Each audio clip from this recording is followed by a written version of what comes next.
Hey guys, and welcome back to this channel. In this video, I'll be showing you guys where you can find the quest prize on Dress to Impress after you finish the Valentine's Day quest.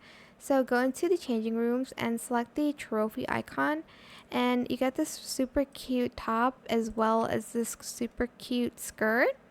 You can toggle on a lot of it, like you can delete the layer, the jewels and stuff like that.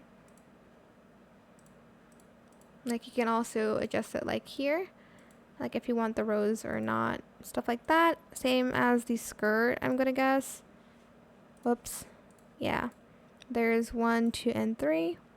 My gosh, I know a lot of people will use this for layering a jellyfish, but I think you also get this. I'm not sure if that's from the quest or if that's new, but there are two options. There is the shining one and there's the normal one, and that is pretty much it. I hope this tutorial was helpful for you guys. Don't forget to like, comment, share, and also subscribe to this channel if you haven't done that already.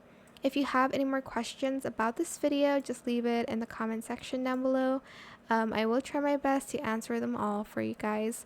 And if you find this video helpful, please click the thanks button as well. That is it. Thank you so much for watching. Bye.